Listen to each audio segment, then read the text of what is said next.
El proyecto Diversidad Cultural e Interculturalidad en Educación Superior del Instituto Internacional de la UNESCO para la Educación Superior en América Latina y el Caribe fue creado para identificar, documentar y analizar experiencias de educación superior que respondan a necesidades, demandas y propuestas de organizaciones indígenas y afrodescendientes de América Latina u otros sectores de las comunidades que logran expresarlos,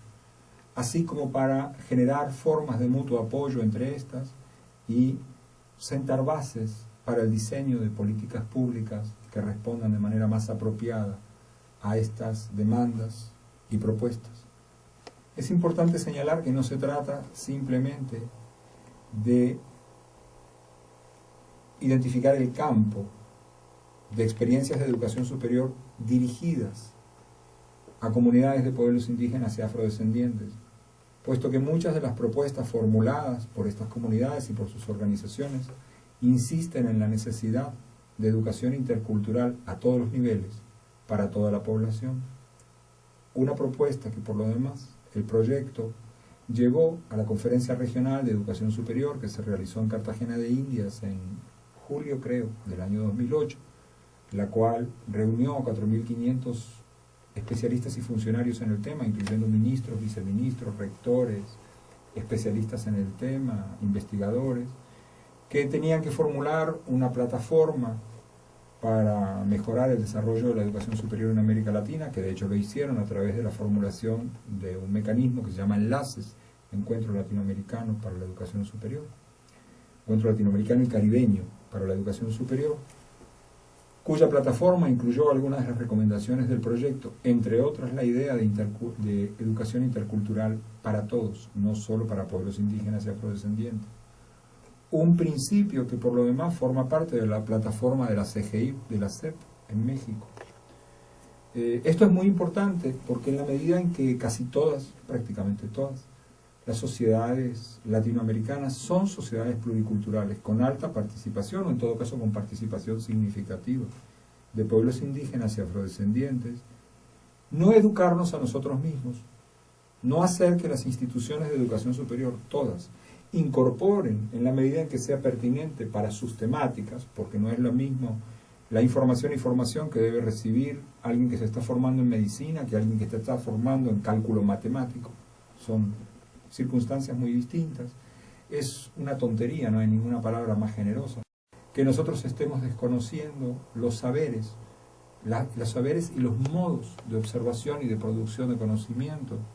que tienen comunidades de pueblos indígenas y afrodescendientes. Es simplemente una cortedad de parte de ciertos sectores de las sociedades nacionales con capacidad decisoria. Lo interesante, lo curioso, lo irónico del caso es que, por ejemplo, los laboratorios farmacéuticos se encargan de desarrollar investigación que les permita utilizar el conocimiento etnomédico y fitoterapéutico de las especies de las Américas en general y del mundo, y luego de investigarlo lo reestudian, lo someten a pruebas y lo patentan.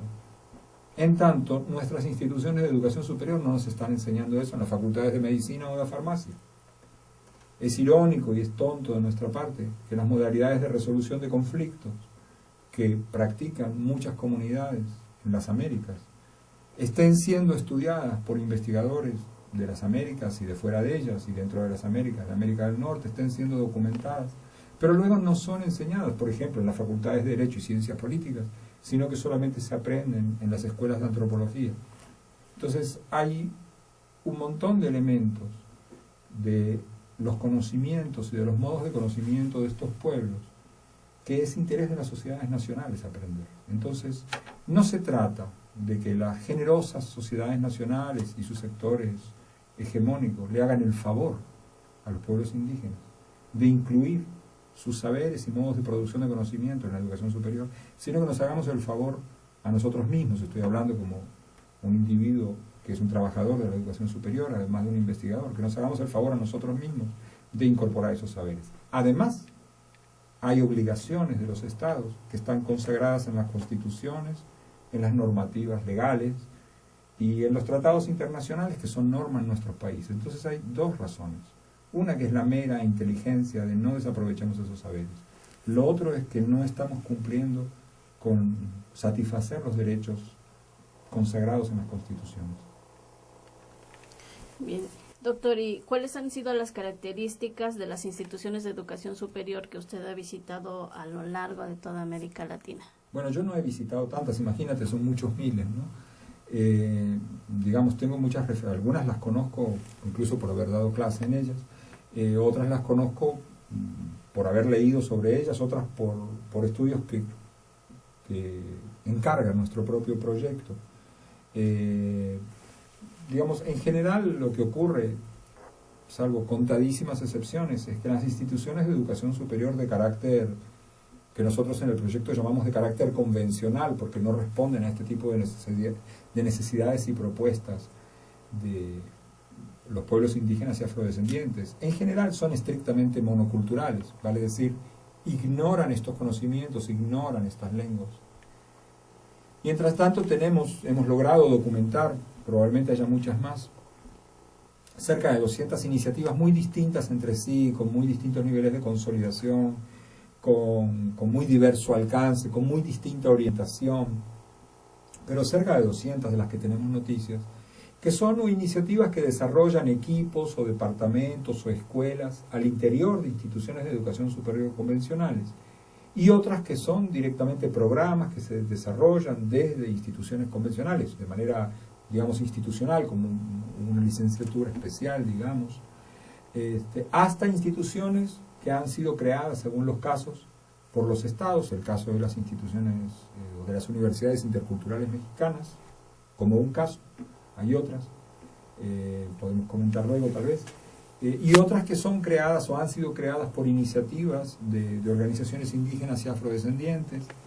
y un tipo de recurso que tiene un desarrollo más precario del que sería deseable que tuviera, que es la construcción de alianzas, de formas, de modalidades de colaboración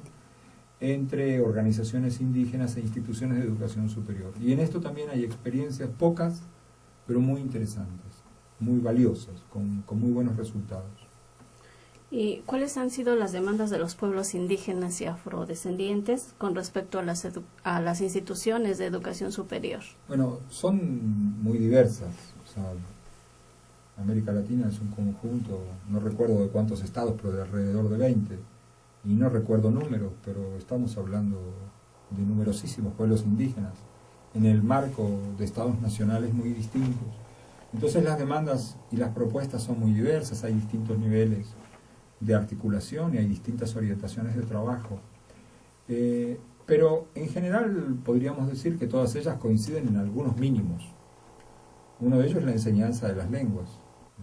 indígenas, la documentación y la enseñanza de estas lenguas, no solo en los ambientes comunitarios y familiares en los cuales ellas históricamente pues se han desarrollado, se aprenden, sino también, toda vez que hay sistemas educativos formales desarrollados desde educación preescolar hasta educación superior, en los cuales se utiliza el castellano o el portugués, según el caso, como lengua oficial, y se enseña, según los casos, inglés o francés, pues no estaría mal que algunas lenguas indígenas tuvieran una importancia en ellos. Nuevamente, también dependiendo de las carreras, no estoy muy seguro, tal vez sea ignorancia mía, que a un matemático le sirva hablar quechua o náhuatl, no estoy seguro. Pero es muy probable que le sirva a un politólogo o a un economista que va a trabajar en programas de desarrollo, o incluso a un ingeniero que por su trabajo pues terminará construyendo una carretera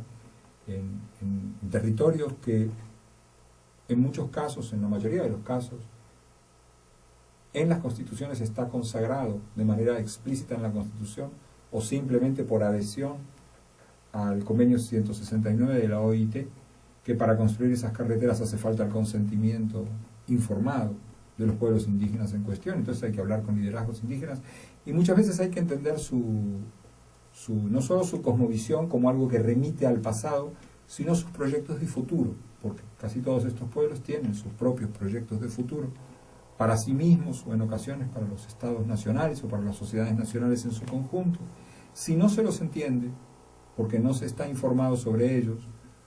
porque entenderse además es muy difícil cuando hay que estar usando intérpretes. Resulta que los diálogos que permiten que las cosas las hagamos mejor, pues no se producen. Y se producen romantizaciones y simplificaciones y esencialismos respecto de que los pueblos indígenas están anclados en el pasado, cuando muchas veces están mucho más anclados en el futuro que las dirigencias políticas y empresariales de nuestros países, pues tienen una visión, sin suponer que sean guardianes del planeta, que es un estereotipo demasiado difundido y no siempre con propiedad, pero tienen una visión de, digamos, de lo que son ciertos asuntos de equilibrio ecológico o de manejo ambiental, que no necesariamente tiene la gente que vive en las ciudades y que está entrampada en la dinámica de la sociedad de consumo, como si siempre más carretera fuera mejor, lo cual supone menos verde. Y pues de esto no es necesario hablar mucho a esta altura, no es necesario ya que lo digan los pueblos indígenas. Pero de todos modos esa no es su única propuesta, también son modelos de desarrollo que son productivos, pero donde hay otros criterios, o son modelos de producción agrícola concretamente. O sea, ¿qué pasa con la utilización, digamos, de semillas transgénicas que no permiten que se recuperen las semillas en los cultivos y se vuelvan a sembrar, sino que hay que volver a comprar las semillas certificadas de alguna transnacional?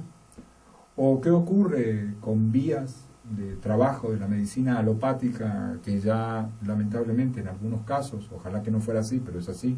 han demostrado su falta de efectividad cuando hay algunas respuestas de otro tipo? ¿O qué pasa con las cárceles que poblamos más y más con un sistema de justicia que en lugar de buscar la prevención y la reparación busca el castigo? O sea, es un problema hoy en día en América Latina, las cárceles sobrepobladas. Evidentemente hay un sistema social que tiene que ver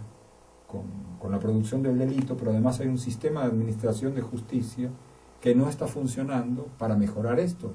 O sea, las cárceles terminan convirtiéndose en escuelas de criminales, como muchas veces se ha dicho, lejos de ser un lugar de rehabilitación. Entonces, ¿cuáles son las modalidades que por milenios han tenido los pueblos indígenas para resolver este tipo de problemas? Porque han existido, el crimen no es una invención de la sociedad moderna. Entonces, creo que hay falta de curiosidad y hay falta de preparación en esto.